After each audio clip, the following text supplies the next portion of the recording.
우리 랩런트들의 삶에서 그리고 모든 사람들의 삶에서 필요한 것이 있어요. 그게 뭐냐? 쉬는 거. 쉼이 필요해요. 그런데 쉬려면 어떻게 해야 돼요? 일하는 것을 멈춰야 쉴 수 있고요. 공부하는 것을 멈춰야 쉴 수 있잖아요. 그죠? 그런데 세상 사람들이 멈추지 못하고 달리기만 하는 거예요. 멈출 수 있는 능력을 잃어버린 거예요. 내 생각으로 난 게임 그만하고 싶은데 나 이거 유튜브 이거 하면 이제 그만 보고 싶은데 근데 멈추지 못하는 거야. 내 마음은 안 하고 싶어.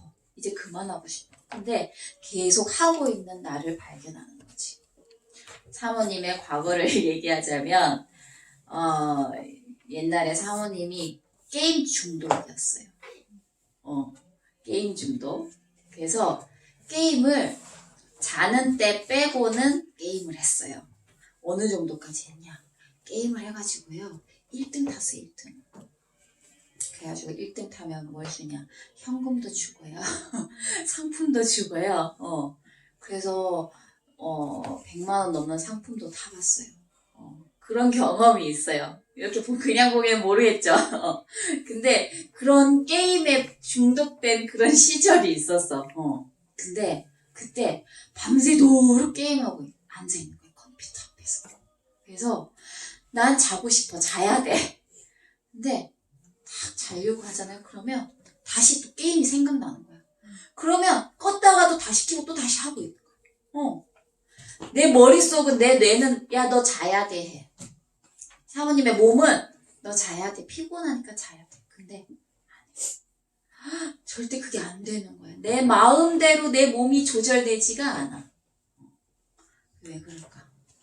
사람들의 상태가 있어요. 무슨 상태? 멈추지 못하는 상태가 무슨 상태냐? 결론은 죄인이에요. 내가 무거운 짐을 이 죄악을 갖고 살아가기 때문에 내가 가진 이 막 뭐 하고 막 이런 모든 것들을 내가 멈출 수가 없는 그런 상태예요. 그리고 어떤 상태냐? 절망의 상태예요. 수고하고 무거운 짐진 자들아 다 내게로 오라 내가 너희를 쉬게 하리라 했어요. 수고하고 무거운 짐을 갖고 사람들이 살아가는 거예요. 그래서 멈출 수가 없어요. 자, 그럼 어떻게 멈출 수 있을까요? 어떻게 멈출 수 있을까요?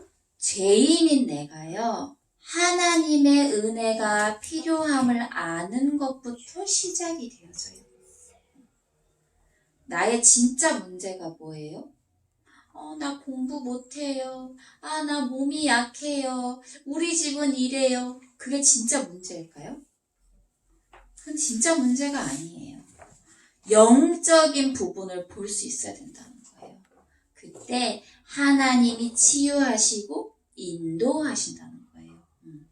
진짜 문제를 볼 때요. 내 환경, 내 배경 그게 아니라 이 진짜 문제를 볼 때 하나님의 치유의 손길이 시작되어진다는 거예요.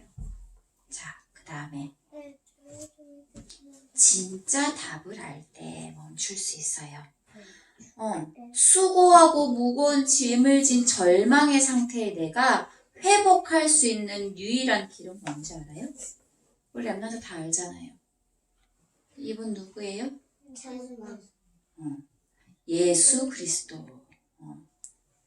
하나님 만나는 길 되신 선지자, 사단의 모든 권세를 꺾으신 참 왕 되신 분, 우리의 모든 죄를 해결하신 참 제사장 되신 분이죠. 그래서 이 문제의 유일한 답, 진짜 답은 오직 그리스도밖에 없구나. 그것을 아는 거예요.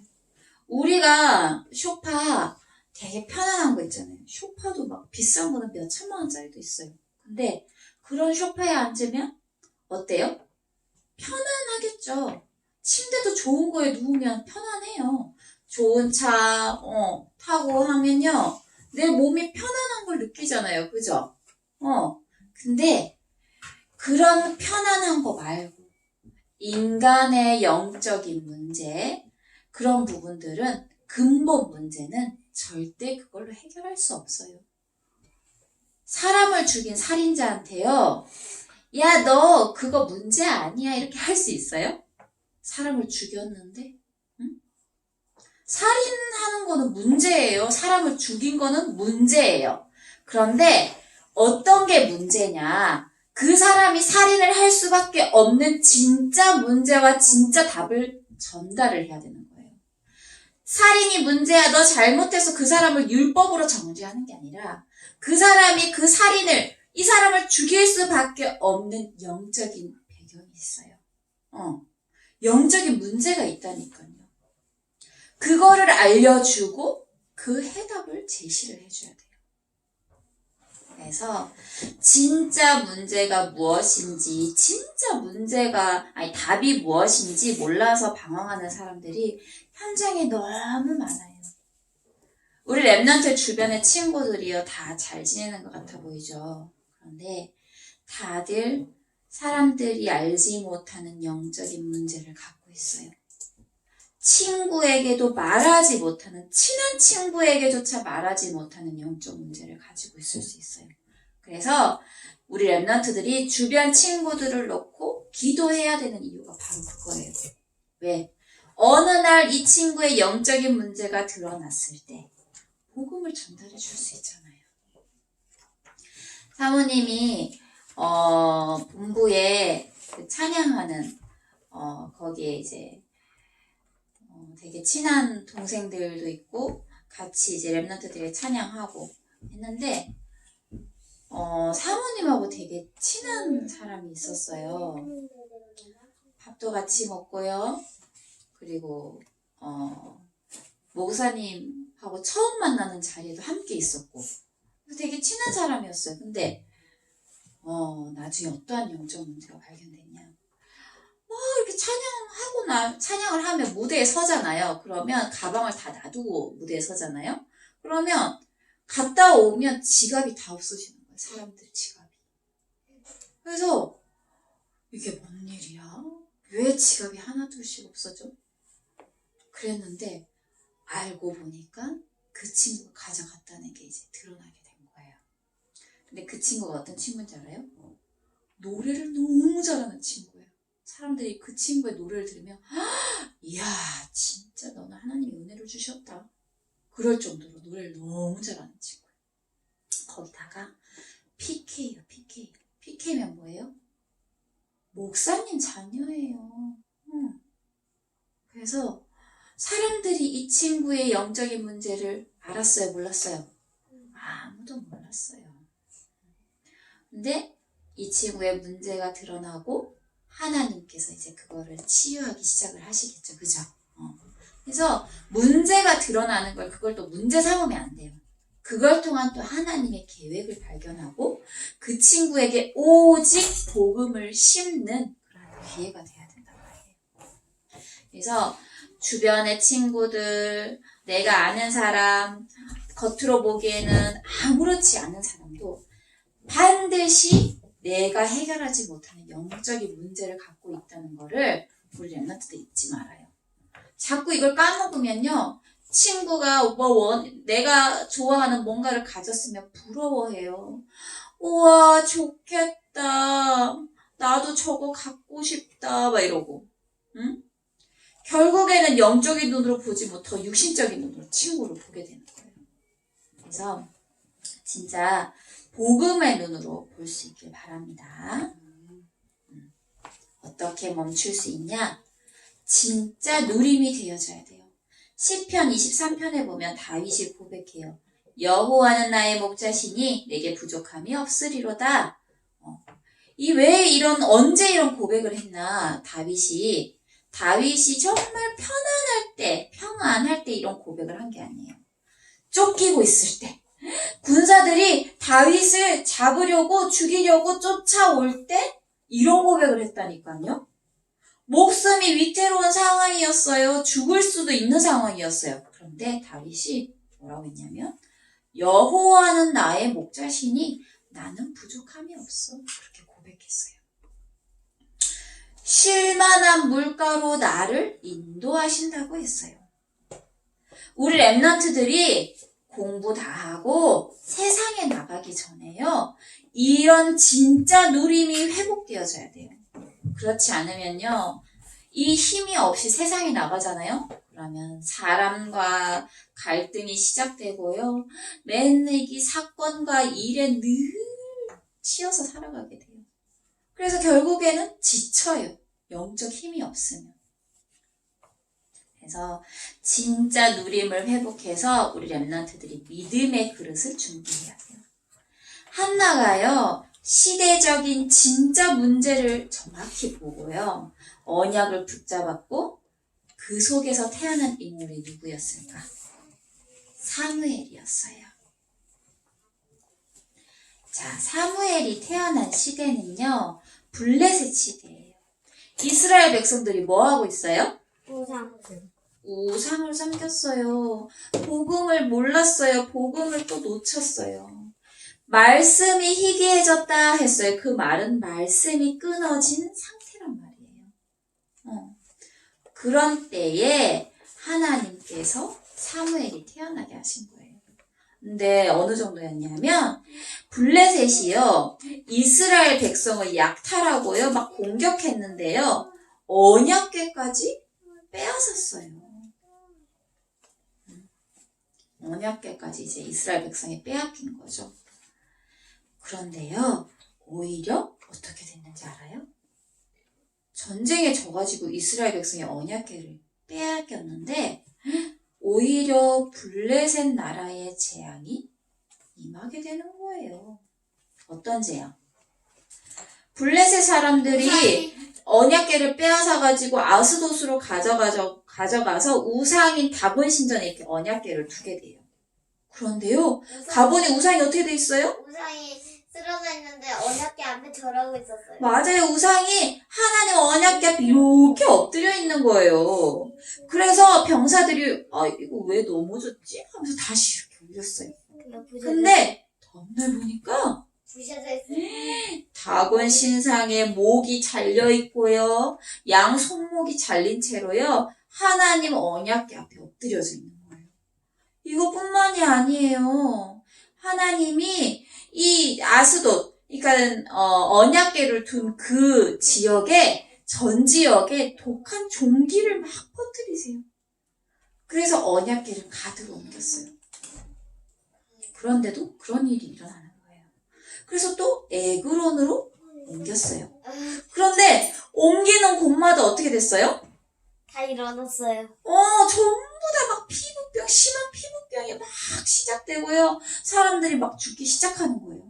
그래가지고 너무 무서웠던 거예요, 블레셋 사람들이. 그래서 너무 무서워. 이제 나 안 할 거야. 이제 이 언약궤 이제 우리 이제 이거 돌려주자. 이스라엘 백성이 돌려달라고 했어요? 아니요. 아무 말도 안 했어요. 아무것도 안 했어요. 그런데 돌려주게 되는 거예요. 싸우지도 않고 돌려받게 되는 거예요. 그래서 우리 렘넌트들도요. 영적인 싸움을 하면서 기도하고 있으면요. 하나님의 시간표가 반드시 온다는 걸 기억해야 돼요. 사무엘이 태어난 블레셋 시대의 배경이 이러했어요. 그런데요. 이 사무엘이 미리 가진 것이 있었어요. 사무엘은 어떻게 언약을 붙잡았을까요? 어머니 한나를 보면 알 수 있어요. 그 시대에요, 아이를 낳지 못하면요, 엄청난 고통이었어요. 한나가 아이가 없으니까요, 남편의 다른 아내인 분인나에게 늘 무시당하고 늘 괴롭힘을 당해요. 그래서 수없이 고통하면서 괴로워하다가 어느 날 하나님 앞에서 결단을 하는 시간표가 와요. 어떤 결단일까? 엘리 제사장의 아들들도요, 하나님 앞에서 악행을 저지르고요, 또 말씀이 희귀한 그런 시대를 보면서요, 하나님이 원하시는 나실인 언약을 붙잡아요. 나실인이란 하나님에 대한 헌신을 서약한 사람을 말하는 거예요. 아이가 없는 한나가 자신의 문제만 본 게 아니에요. 민족의 문제, 시대의 문제를 본 거예요. 이런 한나의 기도는 감사의 찬양이 되었어요. 우리 랩런트들 중에 반복적으로 오는 문제와 갈등이 혹시 있다면요. 그 문제 속에서 복음에 집중하고 하나님을 바라보길 바래요. 그걸 통해서요. 그냥 나의 문제만이 아니라 시대의 문제를 보는 눈이 열리길 바래요. 게임 중독? 미디어 중독? 나 TV도 못 끊겠어요. 여러 가지 중독이 있을 수 있어요. 그런데 그 문제를 통해서 시대 문제를 봐야 돼요. 지금 대부분의 사람들이 중독에 다 빠져 있어요. 도박 중독, 술 중독, 마약 중독, 심지어는요, 일 중독도 있어요. 결국에는 본인 자신의 그런 모든 것을 잃어버리고 살아간다는 거예요. 그래서 나에게 있는 문제를 통해서 아니면 나와 관련된 다른 사람에게 있는 문제를 통해서 시대적인 문제를 보는 눈이 열려야 된다는 거예요. 자, 서원에서 약속대로 아들 나실인의 언약을 성취받은 한나는요. 사무엘을 하나님께 드려요. 사무엘은 말씀이 끊어진 시대에 하나님의 응답을 받게 돼요. 엘리와요, 엘리 제사장의 아들들은요, 하나님의 음성에 관심이 없었어요. 성전의 물건을 함부로 하고요, 막 음식도 자기들 마음대로 막 갖다 먹고요, 하나님을 두려워하지 않았어요. 악행을 저질렀단 말이에요, 하나님 앞에서. 그런데 이런 가운데 사무엘은요, 언약궤가 있는 여호와의 전에 누워서 잠을 잤어요. 삶의 중심이 뭐였냐면 말씀이고 기도였어요. 사무엘이 언약궤 옆에서 잠을 자는데 하나님의 음성을 듣게 돼요. 그리고 하나님이 함께 하심을 체험하게 돼요. 우리 랩런트들도요, 예배 시간이 하나님의 음성을 듣는 시간 되길 바랍니다. 부모님 따라오고 늘 가던 교회 가고 그런 게 아니라 정말 내 마음과 내 생각과 내 뜻을 다해서 예배를 드리면서 오늘 하나님이 나에게 무슨 말씀 하실까 하면서 하나님의 음성을 듣길 바래요. 하나님은 그렇게 예배하는 자를 찾으세요. 자, 이런 사무엘을 통해서요, 미스바 운동이 일어나요. 하나님의 말씀이 성취되어져요. 사무엘을 통해서 온 땅에 하나님의 말씀이 선포되고요. 이스라엘 사람들은 우상을 버리고 여호와께로 돌아오게 돼요. 그리고 사무엘의 말을 듣고 모두 미스바로 모이고 금식하고 회개하면서 하나님께 예배하게 돼요. 이렇게 미스바 운동이 일어나게 돼요. 자, 이후의 응답은 어떤 게 있을까요? 사무엘이 살아있는 동안 블레셋이 쳐들어오지 못했고 전쟁이 없었다 했어요. 전쟁은요, 너무 비참하고 참혹해요. 그냥 사람들이 다 죽어나가요. 남녀노소, 늙은 사람, 어린아이, 여자 할 것 없이 다 죽어나가는 게 전쟁이에요. 그런데 이 사무엘이 있는 동안 전쟁이 그쳤다 했어요. 우리 랩런트들이 있는 동안 모든 전쟁이 그치길 기도합니다. 미스바 운동 이후로 전쟁이 완전히 끝난 거예요. 그리고 하나님이 사무엘을 통하여 다윗에게 기름을 부어서 왕으로 세우고 언약을 전달했어요. 이 과정에서 중요한 말씀이 나와요. 사무엘이 왕으로 세울 그 사람을 이제 찾으러 이제 집으로 갔잖아요. 그래서 보기에 괜찮은 이제 다윗의 형제들이 이렇게 있었어요. 그런 생각을 하는 사무엘에게 하나님이 뭐라고 했냐면요. 내가 보는 것은 사람과 같지 아니하니 사람은 외모를 보거니와 나 여호와는 중심을 보느니라 하시더라. 사무엘상 16장 7절에 나와 있어요. 결국 다윗이요 기름 부음을 받게 되고 그날 이후로 여호와의 영이 크게 감동이 되는 거예요. 이런 다윗을 통해서 하나님은 이스라엘을 강한 나라로 만드시게 돼요. 하나님은 우리 렘넌트들의 마음과 중심을 보세요. 거의 대부분의 사람들이 뭘 봐요? 사람의 외모를 봐요. 아, 쟤는 뭐 이래. 어쩌고 저쩌고. 사람들의 외모만 보고 판단을 하죠. 그런데 하나님은 그렇지 않아요. 하나님 앞에 진짜 우리 렘넌트들이 중심으로 드려지는 예배가 되길 바래요. 하나님 앞에 중심을 드려지는 기도가 되길 바래요. 자, 결론. 저번 주에 얘기했듯이 기도 전쟁이에요. 우리가 또한 우리 교회가 절대 지면 안 되는 싸움이 기도 전쟁이에요. 내가 하고 싶은 것을 하는 게 아니라 매일 해야 될 것. 그게 뭘까? 하나님 앞에 예배 드리는 것. 그걸 결단하길 바래요. 하나님이 주신 언약을 매일 확인하길 바래요. 그래서 우리에게 하나님은 영적으로 쉬지 말라고 하세요. 예린이, 예솔이 있는 집에서 예배도 여러 가지 종류가 있어요. 하나님 앞에 찬양 드리면서 예배할 수도 있고요. 기도 수첩할 수도 있고요.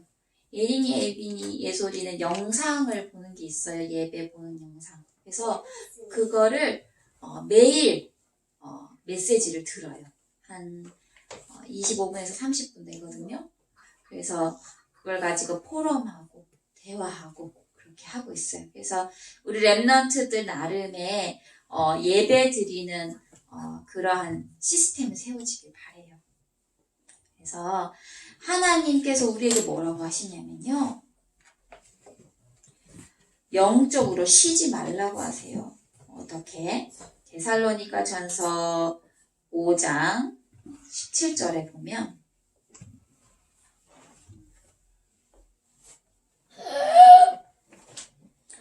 항상 기뻐하라. 쉬지 말고 기도하라. 범사에 감사하라. 이것이 그리스도 예수 안에서 너희를 향하신 하나님의 뜻이니라 했어요. 하나님이 함께 하시기 때문에 우리는 항상 기뻐할 수 있어요.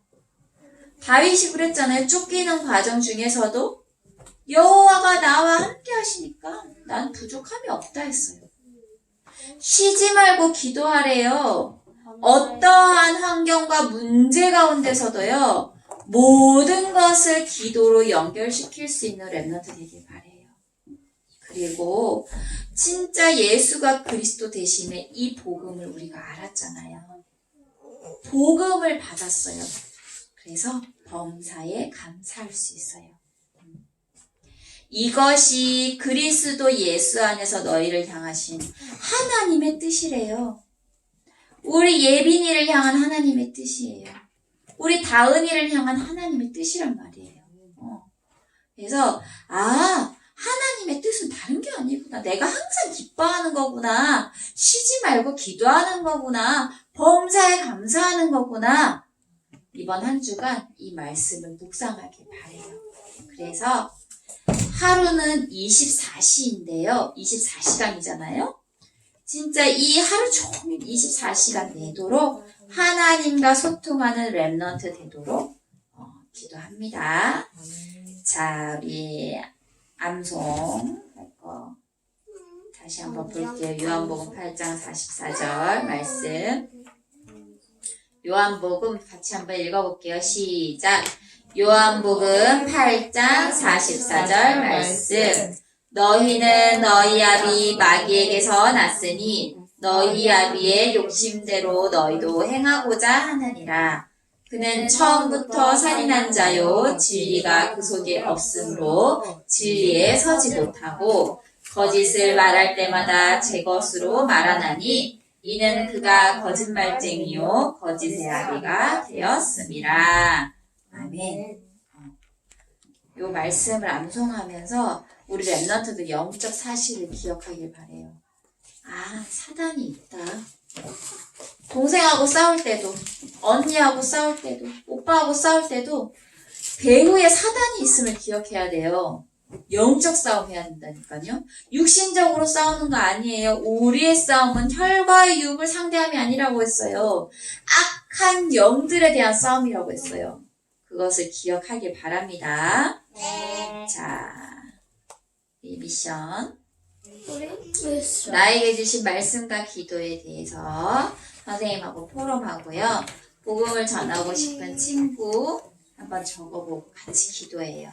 그리고 사무엘이 가진 것이 이거구나. 미리 가진 것이.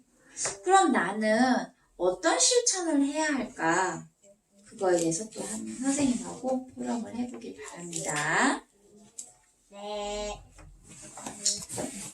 기도. 자, 우리